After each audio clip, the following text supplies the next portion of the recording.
먼저 윤석열 대통령 지지율부터 살펴보고 갈 텐데 한국갤럽 개요부터 좀 말씀 좀 해주십시오. 예. 한국갤럽 데일리 오피니언 575호입니다. 3월 첫 주. 조사는 3월 5일부터 7일까지 5, 6, 7, 3일 동안 진행이 됐고요. 네. 무선 가상번호 방식이고 전화조사원 인터뷰 방식입니다. 더 자세한 사항은 중앙선거여론조사심의위원회 홈페이지를 참조하시면 되겠습니다. 네. 윤 대통령 지지율 긍정평가 어떻게 나왔습니까? 긍정평가 이거 고착화됐는데요. 네. 39로. 39. 보시면은 지난주에 이제 39로 올라선 후에 네. 더 좋아지지 않고 39로 이제 고착이 됐습니다. 근데 부정평가는 53에서 54로 1% 포인트 더 많아졌습니다. 그러니까 이게 이제 2월 첫째 주와 비교해서 한 달 사이를 비교해 보면 10% 포인트 올라갔다. 또 부정은 9% 포인트 내려왔다. 이게 그렇습니다. 좀 그래프상으로는 확 체감이 되는 한 달 전과 딱 비교해 보면 어떻게 봐야 됩니까?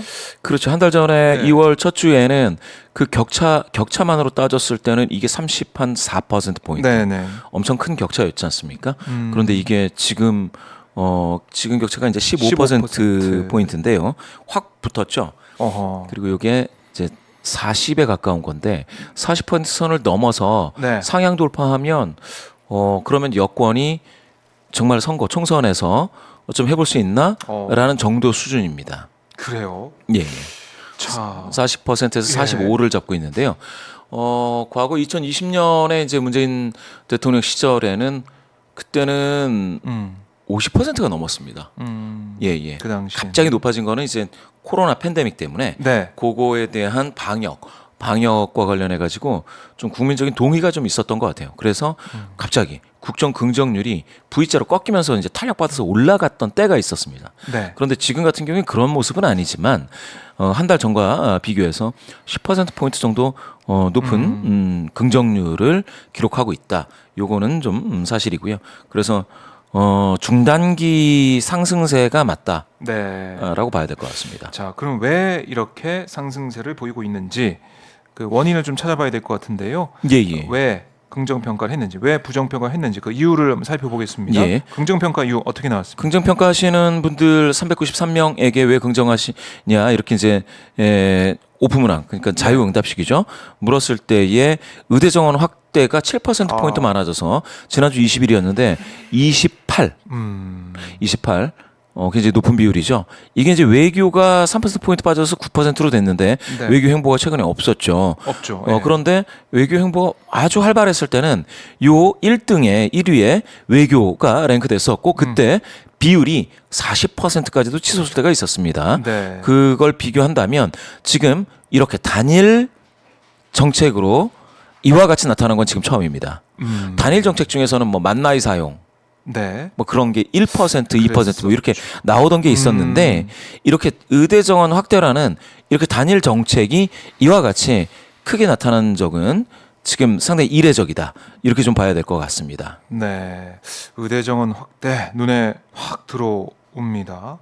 자, 그러면은 부정평가 이유를 한번 보고 함께 전체적으로 평가를 한번 해보죠. 부정평가자 543명. 이거 여기에 있는 명수는 네. 그 뭡니까 가중 처리가 된 명수입니다. 네. 그거는 이제 참조하시고 이분들한테 다시 왜 부정평가하시느냐 이렇게 오픈으로 자유응답식으로 물었을 때 항상 경제 민생 물가가 지금 굉장히 좀 높게 나오고 네. 밑에 보시면 전반적으로 잘한다라는 어떤 태도 부분도 있지만요.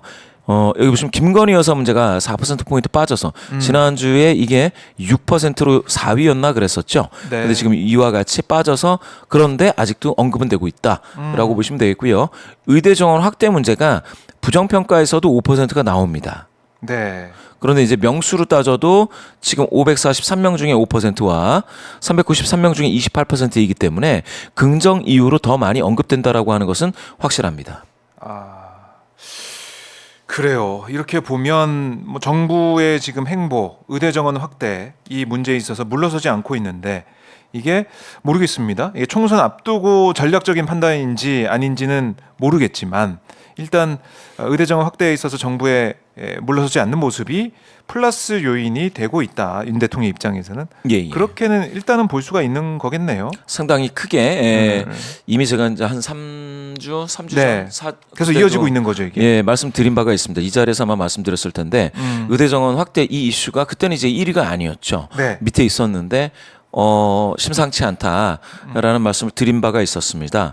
그런데 지금 3주가 지나고 나서 의대 정원 확대가 이 이슈가 긍정평가 1위로 등장하고 네. 점점 그 대통령 긍정률을 올려주는 상방압력으로 이렇게 작용하고 있다. 그리고 덩달아 여당 지지도도 올리나 하는 정도 그렇게 좀 파악이 되고 있고요.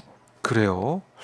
자, 근데 부정평가 이유를 보면은 경제, 민생, 물가 뭐 이거는 저희가 매주 말씀을 드렸지만 너무 힘들고 어려워요.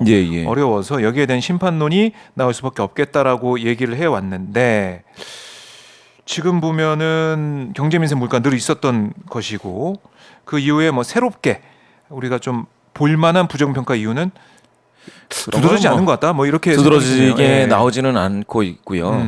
여기 보시면은 뭐 맨 밑에 이제 국격 훼손, 나라 망신 이런 것들이 있는데 이런 것도 이제 안 나오던 건 아니고요. 네. 거부권 행사 그리고 이제 R&D 축소 이런 것도 나오는데 사실 저는 여기에서 되게 이상하게 생각하는 건 입틀막. 이게 사실 굉장히 충격적일 수도 있는데 그거는 나오지 않더라고요. 입틀막이. 지금 그래서 이 부분은 뭐라고 해야 되나 지금 어떻게 생각하면 이번 정부에 대한 기대치가 그렇죠. 만족도라는 건 기대 대비 만족인데 기대치와 관련해 가지고 그렇게 뭐랄까 좀 따사로운 이렇게 대화형, 소통형 그런 리더십과 관련된 기대치는 많이 없었나 이런 생각도 좀 들고요. 그게 기대치가 있었으면 그런 어떤 입틀막과 관련해서는 굉장히 크게 나올 수가 있었을 텐데요. 자, 이렇게 되다 보니까 전략적으로 보면 평가를 해보면은 정부 여당에서는 의대 정원 확대나 뭐 윤 대통령이 민생 토론회 하고 있는 이런 모습, 그러니까 결국 논란을 만들 만한 발언을 하지 않고 또 김건희 여사도 나오지 않고 있는 이런 전략적인 행보가 좀 여론상에서 수치로 보면은 좀 먹혀들고 있다 이렇게도 볼 수가 있을 것 같아요. 그렇죠. 상당히 그 부분에 대해서는 그러니까 선거와 관련해 가지고는 한동훈 위원장 중심으로 가고 그리고 김건희 여사 지금 계속 이렇게 나오긴 나오는데 이것도 재미있죠. 사실은 언론에 이렇게 빛이 뭡니까 나오고 있지 않은데도 김건희 여사 문제를 부정평가한다는 게 꾸준히 잡히고 있거든요. 그러면 나오면 언론에 나오면 그러면 이게 확 뛸 수 있다. 또 그거를 그러면 여당이 건의를 해서 막고 있다라고 봐야 되는데 그것도 참 저는 재미있게 봤습니다.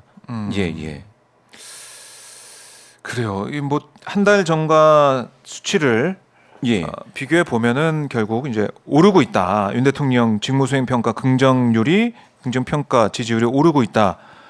부정률은 떨어지고 있다라고 하고 있기 때문에 이게 어떻게 이제 한 달 정도밖에 남지 않는 총선에 어떻게 영향을 줄까? 뭐 높게 나올수록 당연히 여당 쪽에서는 유리하다 판단을 할 거고 야당 쪽에서는 위기감, 또 잘해야겠다, 정권 심판론을 또 살려내야 된다 이런 생각을 많이 할 것 같은데